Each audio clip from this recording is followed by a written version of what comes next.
one very important thing that we should understand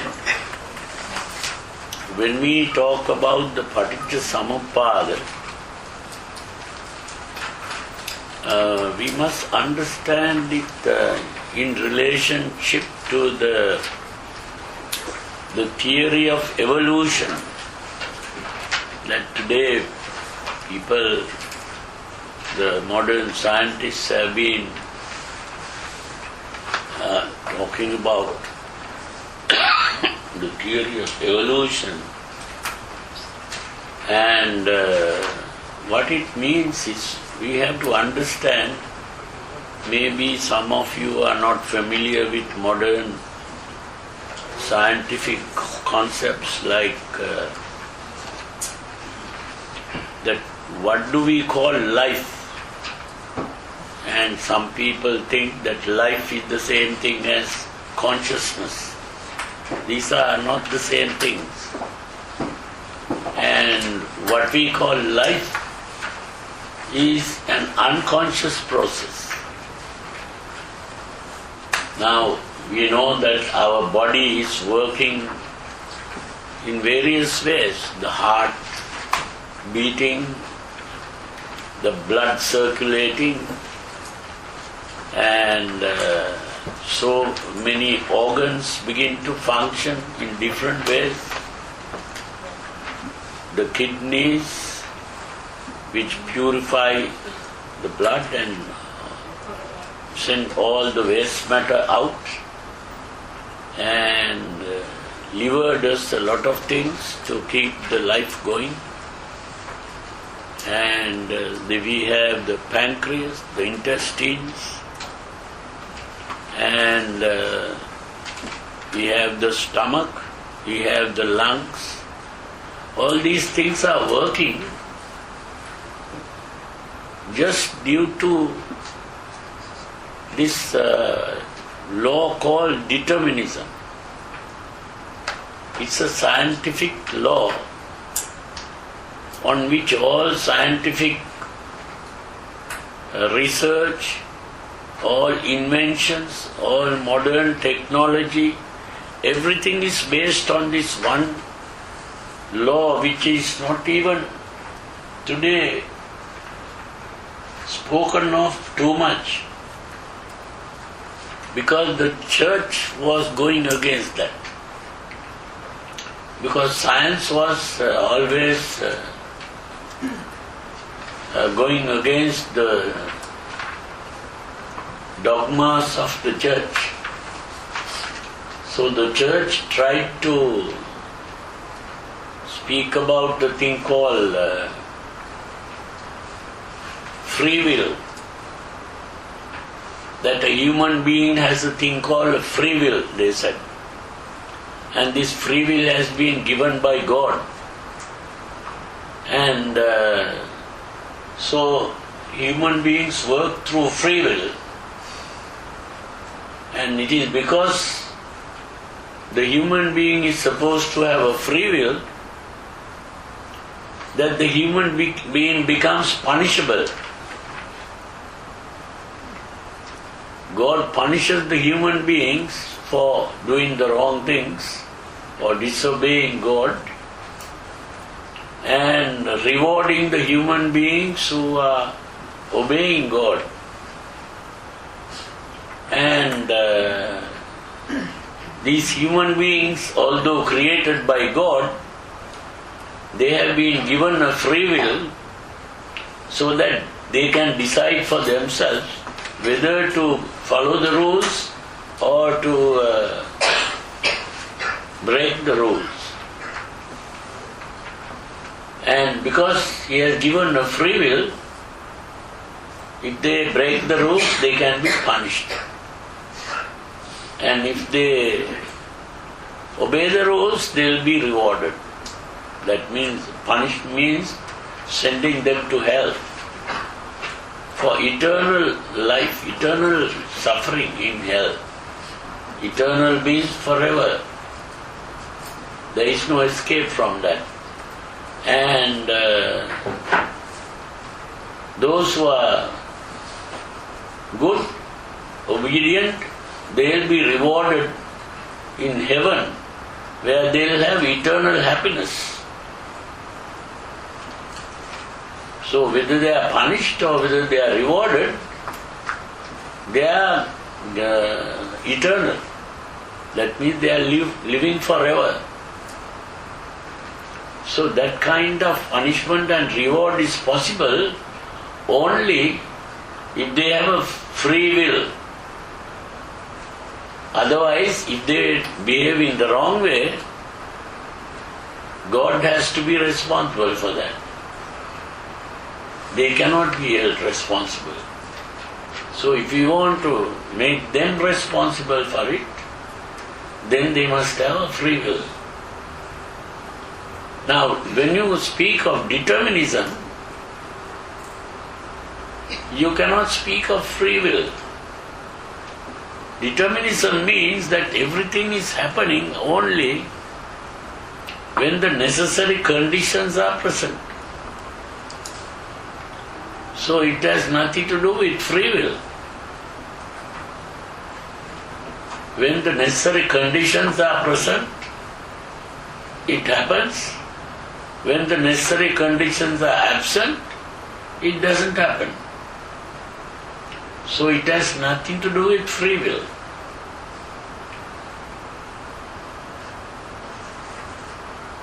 So, but the scientists discovered that in ancient times, of course, people thought when there was thunder or lightning, it was done by God, you see. Or earthquakes, tornadoes, hurricanes, tsunamis, all these things are happening because God does it to punish people or to whatever. But as science progressed, they began to realize that everything that happens in the world happens only when when the necessary conditions are present. Not because there are the God is punishing or rewarding. Now in ancient times when it rains, people thought God is pouring water. But the scientists found that rain comes not because God is doing anything, because the clouds contain water vapor and that cools down, it becomes water. Water vapor is in the form of gas, and when it cools down, the gas becomes liquid, and so it falls down. That is how rain comes. So if they ask where did the cloud come, then that is when the ocean evaporates that water, it becomes clouds. And so everything was explained in terms of what you might call cause and effect, or determinism means that it doesn't happen due to one cause, it is happening due to many conditions being present. Even if one condition is absent, it cannot happen. So this is a scientific fact. And this came to be known to the scientists, or even in the West, in that period called the Age of Enlightenment. That Age of Enlightenment is the 16th, 17th, 18th centuries. That was the time when science began, when people like Einstein, Isaac Newton, Galileo, people like that, not only just those two people, many people. But the importance went to Isaac Newton, because he discovered what is called gravity and things like that, and so many things. It was after him that science became accepted. And when they began to accept scientific thinking, they doubted the religious dogmas. So when they doubted the religious dogmas, the church was affected. So people stopped going to the church. And people, sometimes they even, there were revolutions where people began to kill the priests. And when the kings began to defend the priests, the kings were also killed, or queens killed. So many things happened, like the French Revolution, the Marxist Revolution, all that is due to this same thing. And in England there were revolutions. So that was called the Age of Enlightenment. So it was at that time that the people in the West began to understand this thing called determinism. But in the East, especially in India, it was the Buddha who brought this message about determinism. And the word determinism means that every occurrence in the world is determined by the presence of the necessary conditions. Now the Buddha also stated this same thing by saying, Hetum Paticca Samuppada Hetu Bhanga Nirujjati. What that means is, when the conditions are present, it comes into being. When the conditions are absent, it ceases to be. It's the same thing. So that is what is called Paticca Samuppada. Now the point is, there are people who begin to ask, how did this thing called life come into being?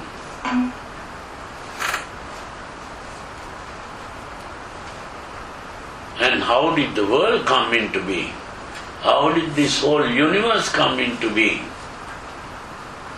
And the early thinkers, they thought that these things were really due to God.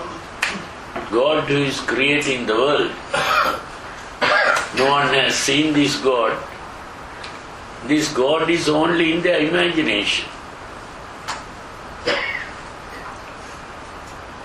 There is this story of Moses, who carried the Jews to a mountain, and the Jews were there, and Moses wanted to lay down rules to govern the people. So if we just gave rules, the people won't accept it. So he said, these are the rules of God. So he went to the top of the mountain, and somehow he was there for a while, and he started a flame, a fire. So people could see the flame, but they didn't go up to the top with Moses. Moses was alone. And then Moses came back with some stone slabs, and on the stone slabs written the laws. And he said it is coming from God. God did this. So some people doubted this. How did God come and tell about this, or how did God do this? We want to see God. So Moses was a clever man. So he said, well, if you like, I can show God. But if you see God, you will die. Then no one wanted to go and see God, because no one wanted to die. So they stayed behind and then believed that God did all these things. So no one could see God ultimately. And they believed in this God who is doing all these things. And so that was how the Ten Commandments came. And so Christianity, Islam and Judaism, those are the three religions that are based on this Ten Commandments and God and the belief in God.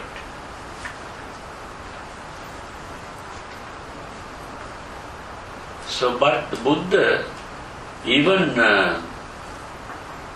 in India, there were the Brahmins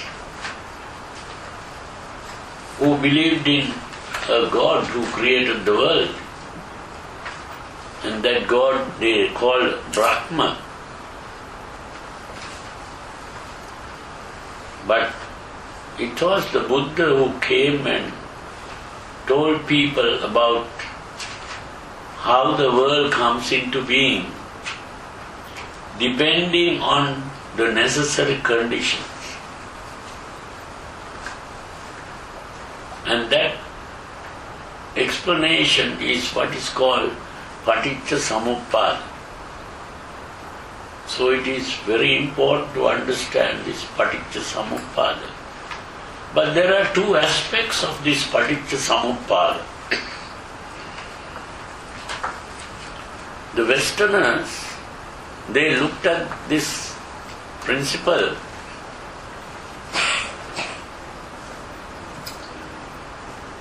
the Westerners wanted only to satisfy desires, because they saw that our whole problem was that we are not able to satisfy our desires. Now even today there is a subject called economics, and someone defined economics as the study of how normal human beings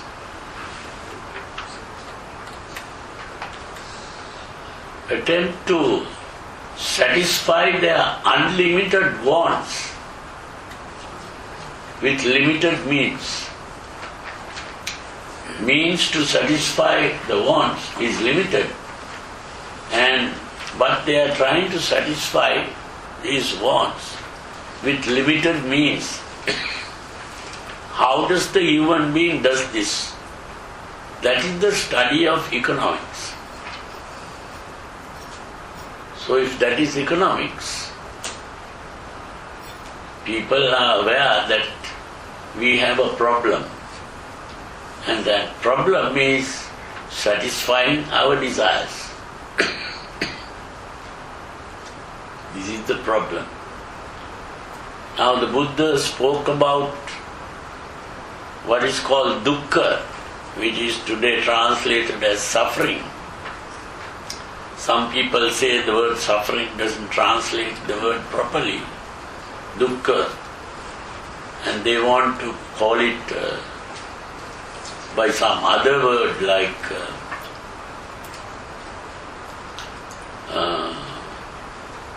unsatisfactoriness or something like that.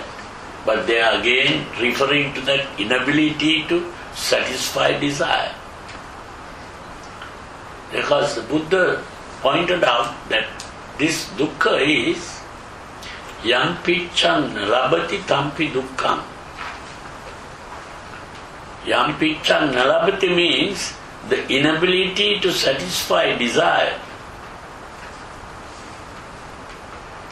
This is the dukkha. So the suffering that the Buddha pointed out was the inability to satisfy desires. So in other words, all human beings have desires.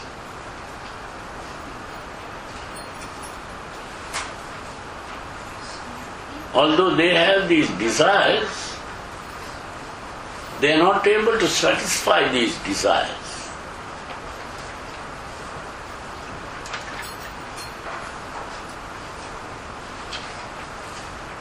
Because the problem is, the more we satisfy desires, the more the desires keep on increasing. So you might satisfy the desires, but then more desires come up. So ultimately, you will be trying to satisfy desires till you die.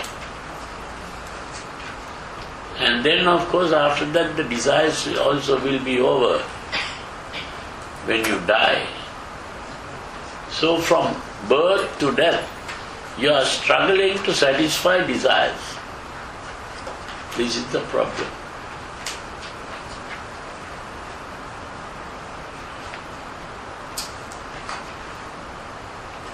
Now, of course, the economics and the normal way of thinking is to keep on increasing the means to satisfy the wants. Because the wants are unlimited, the means limited. And so, the best thing is to increase the means. And that is what everyone is trying to do today. And that is why people go after money. Money has become the means to satisfy these desires. So we begin to earn money. But the more the money comes up, the more the desires come up.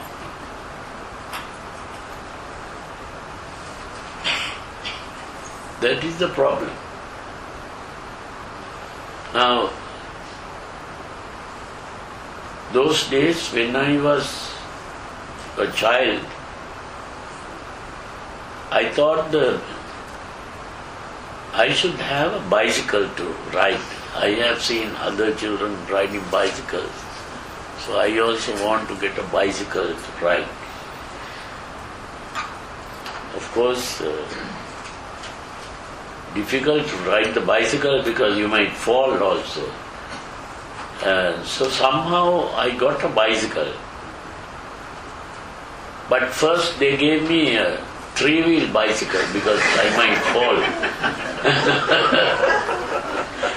So I went on the three wheels and no problem. But still, I thought I must get a two-wheel bicycle. And so I bought, not that I bought, it was given to me by my parents, so somehow I was very happy that I got a bicycle, but the problem is when I try to ride the bicycle, I fall. So several times I used to fall, but then after some time I was able to ride the bicycle. So when I could ride the bicycle, I could go to places where normally I don't go. I had, in my village. They have other houses, our relatives and friends. And I could now go to these other houses and so meet them. So I was like that. Then I started going to school also in the bicycle. So I had to ride long distance to go to the school. After some time I began to realize this is very difficult to be riding this bicycle. Because when you go long distances you have to be pedaling the bicycle. But if I have a motorcycle or something like that, then that would be better. So somehow I managed to get what they call a scooter, not a full motorcycle, because it can be dangerous. So I got the scooter and I was riding the scooter.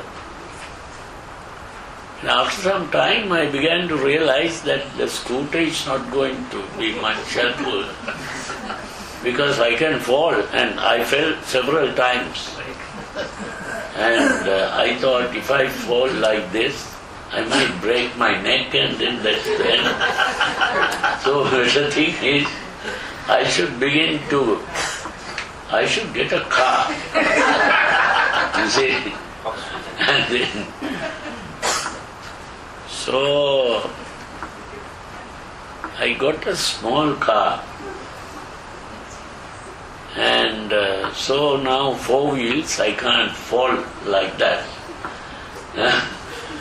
So I went on this car for some time and said, oh, there are some cars going very fast. I can't go so fast in this car, so I must get a better car than this. So like that, this kept on, my desires kept on increasing. So I began to realize that this trying to satisfy desires in this way is not going to solve the problem. So the only way is to try to reduce the number of desires. If I reduce the number of desires, I'll be happy as a result. So the best thing is, I thought I have to give up all these things.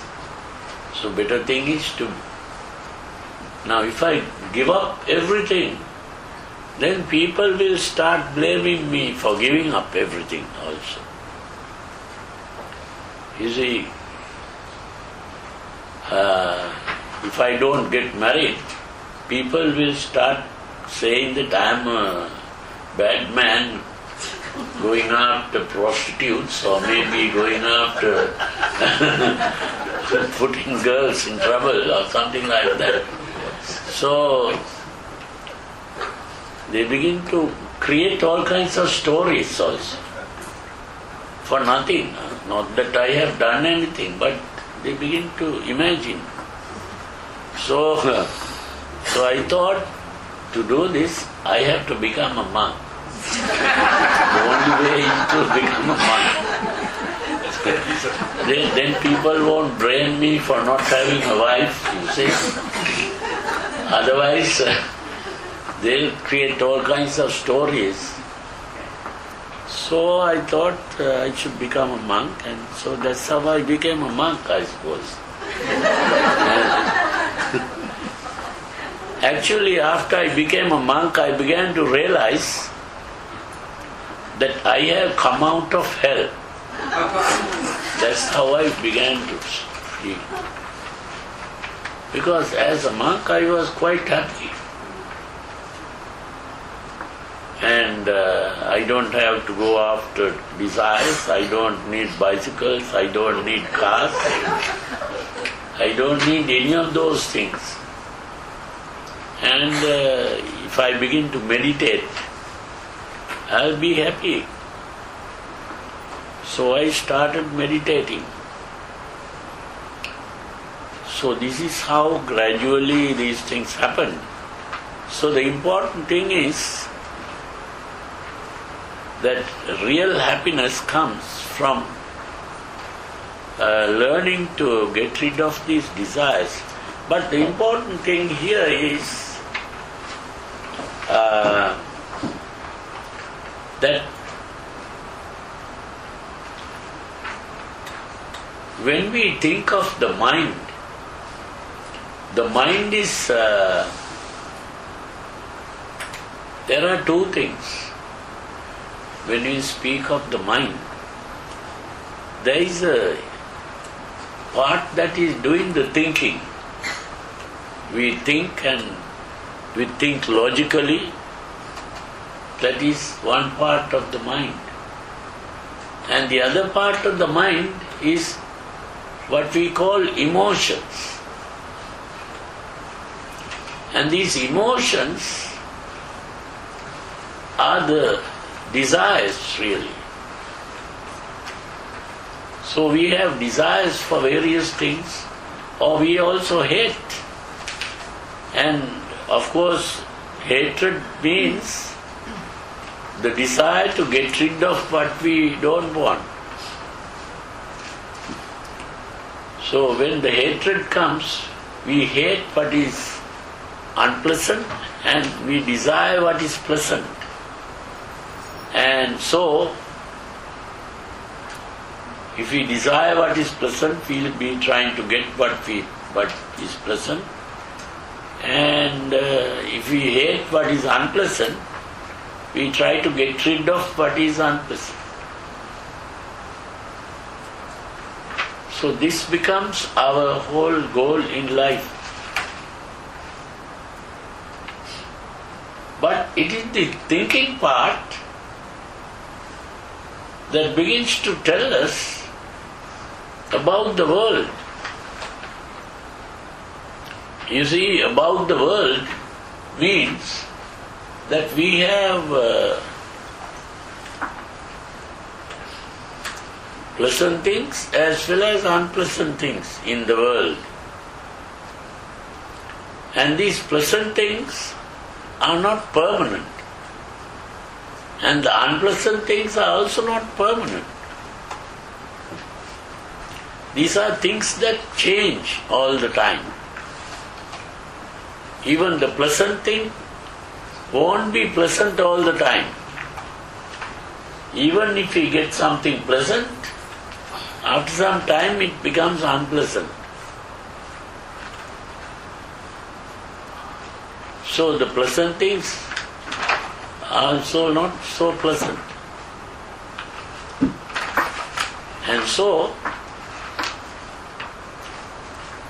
this is what Buddha called anicca. Anicca means it is not always the same. It's changing all the time. So that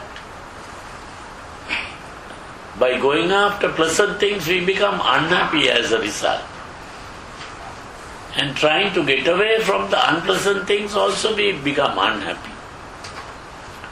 So happiness and unhappiness is not the same thing as pleasure and pain. And so we begin to realize that the way to become happy is to give up these desires and hatreds. If our mind is free from these emotions, our mind becomes happy. That is what we have to understand. So the real happiness is not pleasure. The real happiness is a state of mind which is free from desires and hatreds.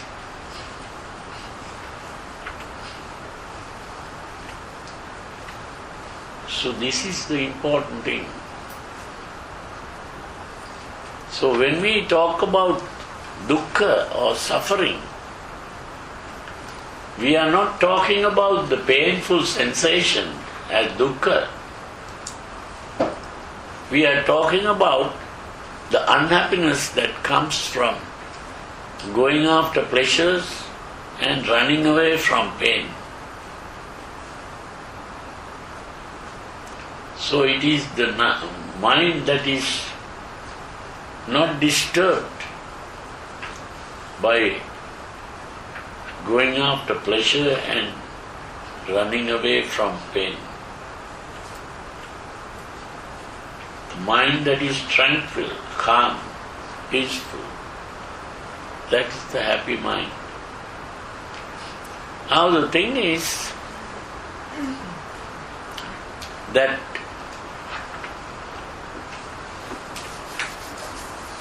we can become conscious of all these things only because we have become human beings. The difference between the human being and all other animals is this ability to think and reason out. Now there are other animals who have emotions. The desire for pleasure and the hatred of pain you find in dogs and cats and other animals also. But this ability to think and reason out is what is special about the human being. And this human being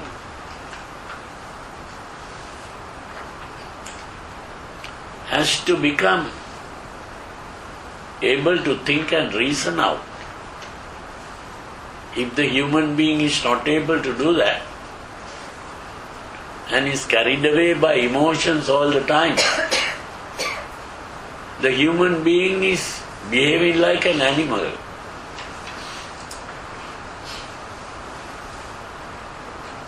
Now there are some people who say if we don't have the emotion then we are not human beings. But what I say is that if you don't have emotions, then you become fully human. Otherwise, the emotions are the things that make us animals.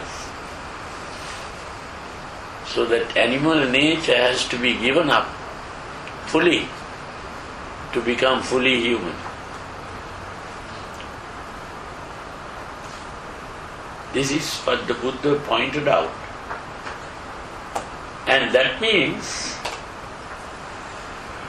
the human being, because of this ability to think and reason out, is aware of a thing called the world. Not only aware of a thing called the world, the human being is also aware of a thing called the self. This is myself. Now the animals don't have that idea of myself. That's why you can't attack an animal with words. Now if you want to attack a human being, you can attack just by a word.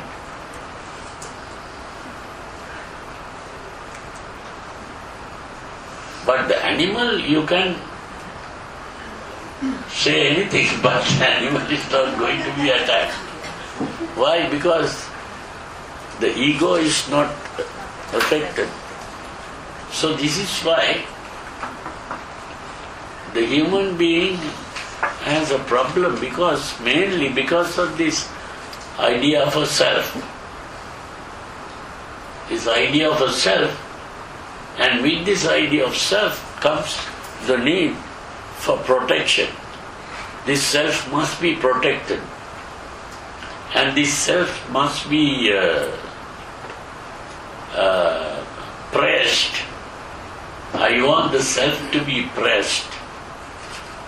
Or I want the self to be satisfied in various ways.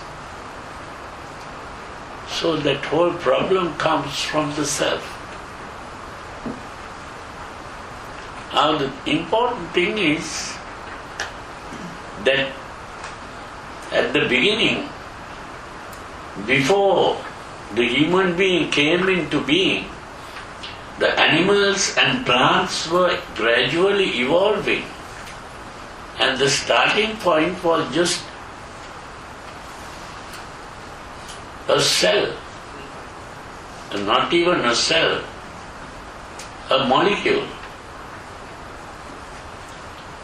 A molecule like the DNA molecule, it's a molecule that begins the whole thing.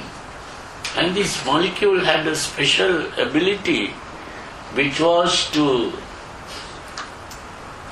absorb atoms from its surroundings and build molecules of its own kind. Because the molecule is made of atoms, and you can get the atoms from the surroundings and then build a new molecule. So the molecules keep on increasing. But the problem is that there is another law, natural law, that everything that is integrated is subject to disintegration. That everything that comes together is subject to separation. So every molecule that is formed breaks down. So there were two processes going on, a building up process and a breaking down process. Now the scientists are aware of this. The building up process, the scientists call anabolism, and the breaking down process is called catabolism, and both together is called metabolism. You see, you are familiar with that word metabolism. So that is a combination of anabolism and catabolism. And what we call life is this process. That's all that is. What we call life is simply this process of building and breaking down. But because this is going on, it is going on not because someone is doing it, it is happening due to the presence of the necessary condition. That's all. So no one is doing it. It is just happening due to this principle or law of determinism. And this going on like that is like an effort to keep on existing, while every individual has to die. Every individual has to die. That's the problem. So there is only a struggle to exist, but there is no real existence. So what we call life is simply a struggle to exist. And this struggle is not easy because the environment challenges this. And this is why whenever you get the wrong kind of environment, the whole generation of individuals begin to die. And only by a few people a few individuals who have been able to survive in that environment,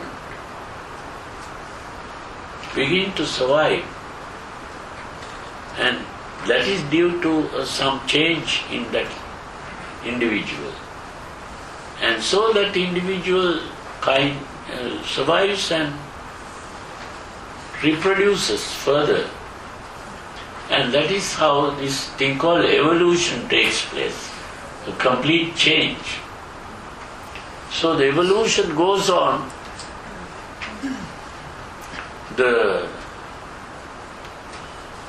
molecules begin to form what are called cells, and the cells begin to form what are called tissues, and the tissues begin to form what are called organs, and the organs begin to form what are called systems, and systems begin to form organisms. So gradually in this way, these organisms keep on developing till that organism called the human being comes into being. And that happens when the brain begins to evolve to the point where the brain is able to think and reason out. And it is only when the human being's brain is able to think and reason out that the human being can become aware of this thing called evolution and life. And not only that, today the scientists are not fully aware of the problem. The problem is that this is a futile struggle that is going on. And this struggle is also not a pleasant struggle. With great difficulty that you keep on trying to live.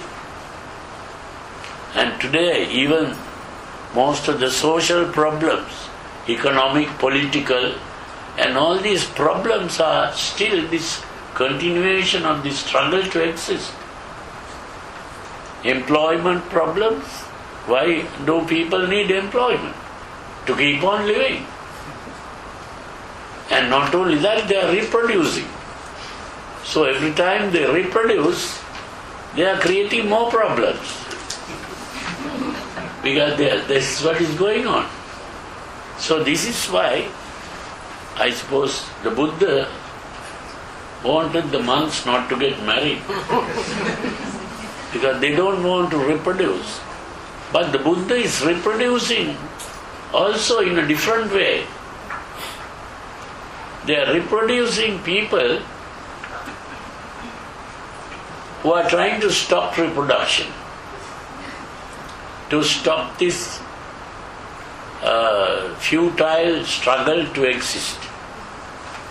And so the Buddha ultimately became aware of this problem and found the way to stop this struggle.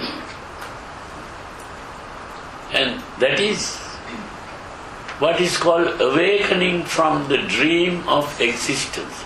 Because we are dreaming that we exist, although we are not really existing.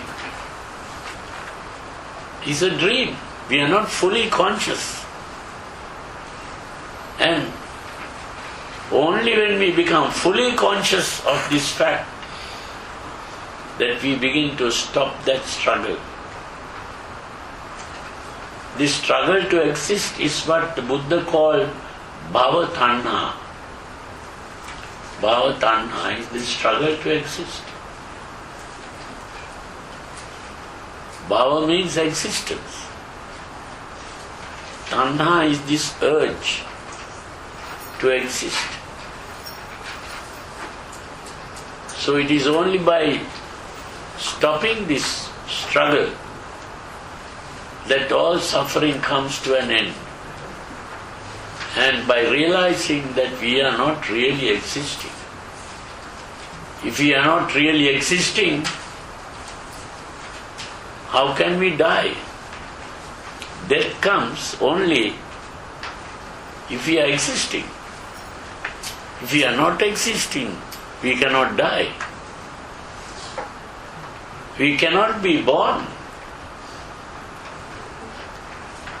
If we are not existing, there is no birth, and there is no aging, and there is no death. And that is the meaning of nirvana. Nirvana is simply the solution of the problem of existence. The problem of existence is that we think we are existing. This is a delusion. A delusion is a conceptual fallacy. A conceptual fallacy means that we have formed a wrong concept. And this means all those people who are living in the lunatic asylum, they are suffering from delusions. And so if you begin to suffer from delusions, you are also a lunatic. This is why the Buddha said, all normal human beings are insane.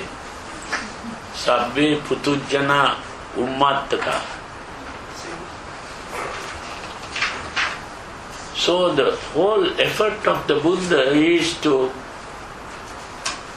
awaken people from this dream of existence, which is to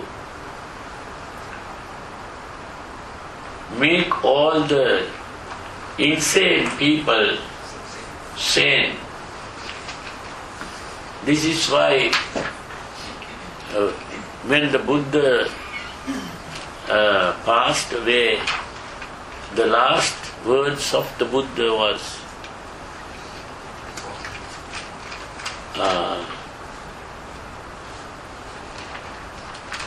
appamadena sampadeta. What is mada? Appamada. Mada means madness, which is insanity. Appamada is to be sane. Appamadena sampadeta means to carry on not in an insane way, but in a sane way. That is to awaken from the dream of existence. So that was his last words. So, why Dhamma Sankhara? Sankhara means construction. So all things that are constructed are subject to destruction. Why Dhamma Sankhara means that all constructs are subject to destruction. So our whole world that we are aware of is a construct, a mental construct, which is a delusion. So we have to give up this construction. And that is the message of the Buddha, which is to awaken from the dream of existence. So I think we have spoken enough now. It's almost 9 o'clock, past 9.